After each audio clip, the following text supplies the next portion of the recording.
Vocês, aqui quem fala é o professor Gustavo, em mais uma aula de História.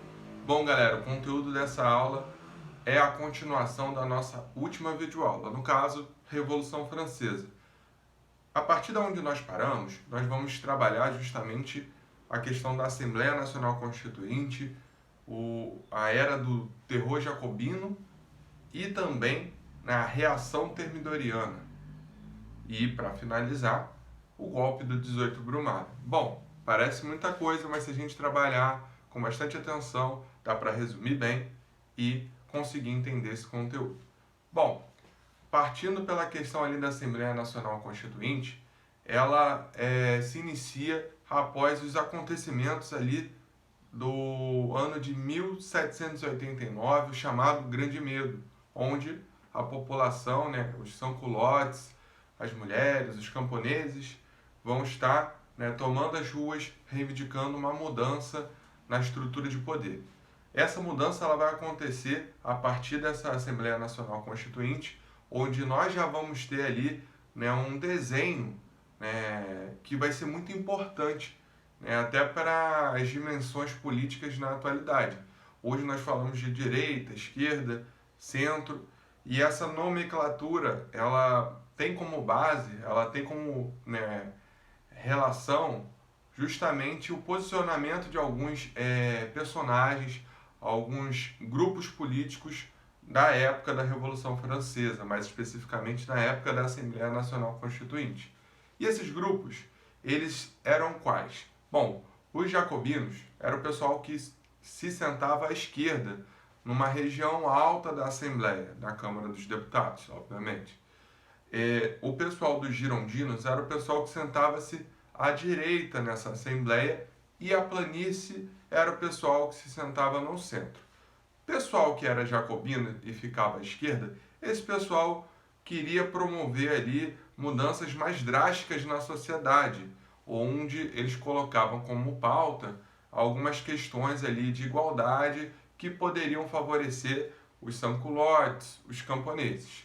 Já o pessoal do centro, o pessoal da planície, era o pessoal que tentava fazer um intermédio das ideias dos jacobinos com as ideias dos girondinos. Mas quais eram as ideias dos girondinos que ficavam à direita?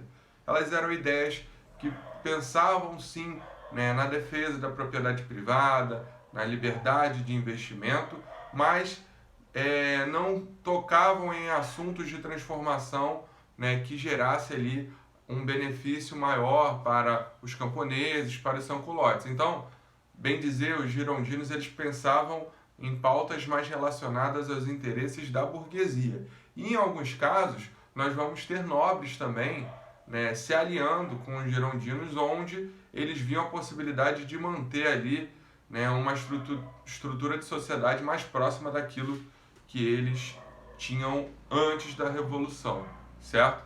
Então, girondinos seria a representatividade ali da direita, jacobinos à esquerda e a planície seria o centro. Bom, nesse contexto de debate, da formulação da Constituição, nós vamos ter a divisão dos três poderes, que é feita pelo Montesquieu, executivo, legislativo e judiciário. O detalhe é que eles, num primeiro momento, não vão colocar em pauta o estabelecimento de uma república ou a retirada de Luís XVI do poder. Eles vão manter uma monarquia com uma constituição, ou seja, uma monarquia constitucional com a divisão dos três poderes. Então, o Luís XVI ele poderia lá estar ocupando o lugar dele, só que agora ele teria que respeitar os limites estabelecidos pela Constituição do ano 1. Essa Constituição do ano 1, ela vai estabelecer o direito ao voto, por exemplo. No caso, o voto ele não era universal, ele era censitário, de acordo com a renda do indivíduo e, no caso, sexo, porque só homens podiam votar. Além disso, essa Constituição do ano 1, ela vai começar a colocar alguns pontos ali que não vão ser bem assimilados pela Igreja Católica. Tanto que a Igreja Católica, após essas transformações, a Igreja Católica vai condenar a Revolução. No caso, o governo agora ele teria que separar o que é da Igreja e o que é do Estado. e nesse sentido muitas terras da Igreja Católica foram confiscadas pelo Estado francês, certo? Bom, um outro ponto, né, a respeito dessa movimentação ali, né, do início dos anos 90 desse século, é justamente o quê?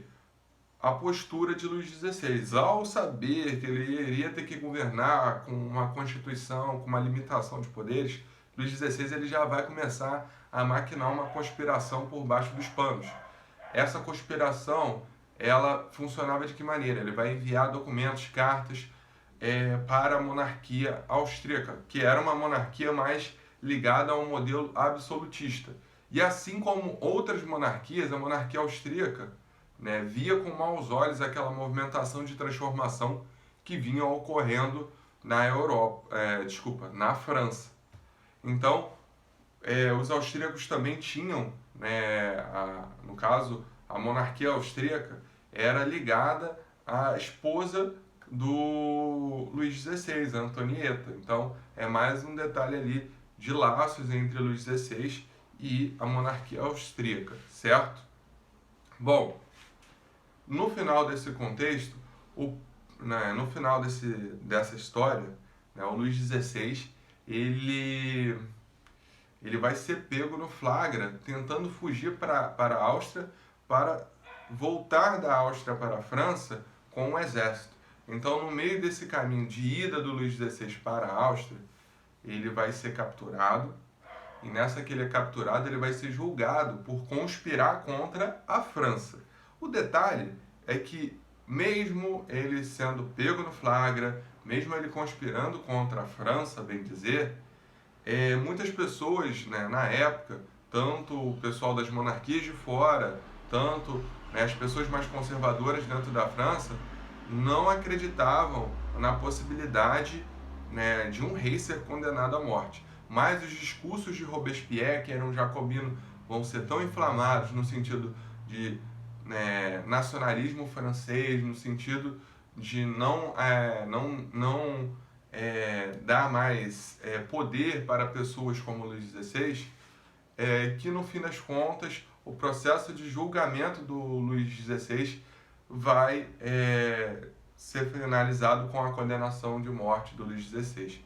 Essa condenação de morte do Luís XVI, ela vai ser um golpe muito duro nas monarquias absolutistas, né, no entorno da França, e a Áustria e a Prússia vão declarar guerra à França. Então pensem no cenário. Robespierre, bem dizer, após esse protagonismo na condenação de morte do Luís XVI, ele já se coloca ali como um líder. O detalhe é que nesse momento, o Robespierre ele assume uma espécie de liderança na França após a morte do rei, num triunvirato. Mas esse triunvirato, na prática, ele não era exercido, porque os outros integrantes do triunvirato não tinham o mesmo poder e prestígio do Robespierre. Então, o cenário era que a população, né, o exército, primeiro que o exército francês ele estava meio que desconfigurado pelo processo ali da Revolução. A população estava enfrentando diversos dilemas, problemas como fome, miséria e as próprias indagações a respeito de como seria o futuro da França politicamente. Então, esse era o cenário. Guerra no exterior e problemas, né, estruturais dentro da própria França. E o Robespierre ele assume, né, uma era que é chamada de Era Jacobina ou Era do Terror. Por que Era do Terror? Por causa que o Robespierre ele vai reagir de maneira extremamente autoritária, né, repressiva em relação aos seus opositores. Toda aquela galera que era contrária às ideias de igualdade de Robespierre, ele não dava muita conversa, ele condenava aquelas pessoas à morte. E ele tinha ali como um dos principais articuladores, né, da organização das pessoas, né, dos contatos e tudo mais, era o Danton. Só que o Danton, ele, né, em um determinado momento, ele vai achar que o Robespierre já estava passando do ponto. E a partir do momento que o Danton vê isso no Robespierre, ele vai começar a tentar desarticular essa repressão que o Robespierre vinha fazendo.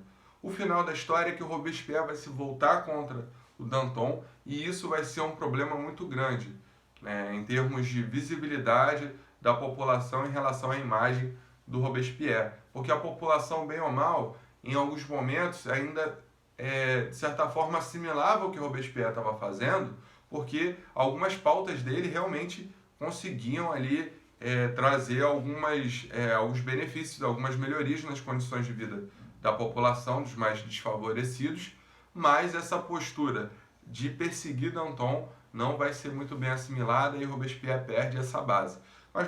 Mas bem, essas medidas que vão ser feitas pelo Robespierre, quais eram as principais medidas? Educação pública, fim, né, ou a proibição da escravidão nas colônias francesas, assim como um tabelamento dos preços dos alimentos, favorecendo a possibilidade do povão conseguir comprar determinados tipos de alimentos que estavam em falta nas suas mesas. Então, nós temos aí alguns pontos importantes, né?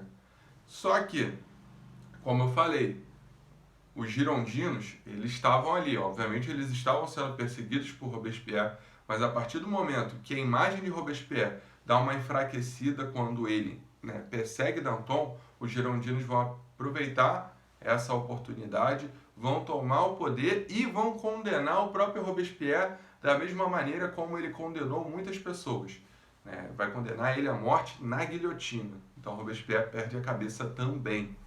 E a partir desse movimento de queda do Robespierre, nós temos o início da era termidoriana, onde os girondinos vão estar no poder através de um diretório com 5 integrantes. Esse diretório ele vai, né, estar em vigor ali por volta do ano de 1795, 1796 e não vai durar muito tempo, já que existia ainda um cenário de guerra no exterior e um cenário de revoltas dos camponeses. Na verdade, durante esse período, as revoltas vão ser bastante grandiosas, as revoltas camponesas.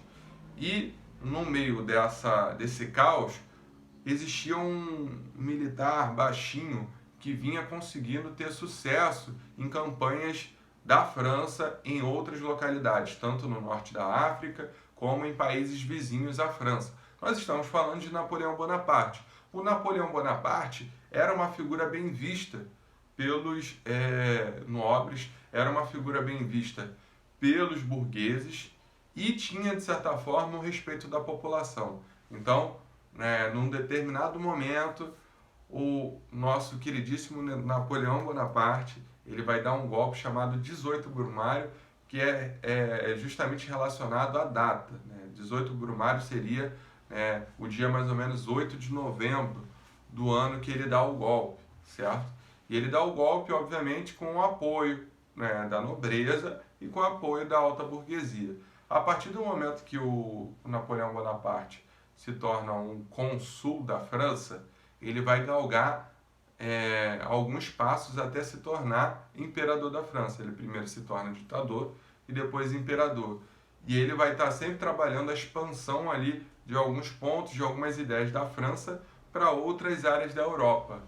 O detalhe é que, com a ascensão de Napoleão, a França vai levar alguns pontos da Revolução Francesa para outras áreas da Europa e depois essas outras áreas da Europa vão, levar essas ideias para outros cantos do mundo. Então, a ascensão de Napoleão Bonaparte, ela vai dar uma brecada nas revoltas camponesas, por exemplo, né? Vai dar uma brecada nessas transformações mais ligadas ali à questão da igualdade, mas por outro lado, ele vai levar as ideias ali de antimonarquia para frente, ele vai levar as ideias também de liberdade da propriedade privada, do capitalismo para outras áreas na Europa e no mundo. Então, a ascensão de Bonaparte consolida esse processo aí de consolidação do sistema capitalista. Não é à toa que a Revolução Francesa, ela é um ponto de divisão na história como um todo, onde ela inaugura o período da história contemporânea, onde nós temos o capitalismo moderno, o capitalismo que nós conhecemos hoje em dia, né? Obviamente ele vai passar por transformações desde aquela época até os dias de hoje, mas a estrutura do capitalismo atual ela vai se iniciar a partir da Revolução Francesa.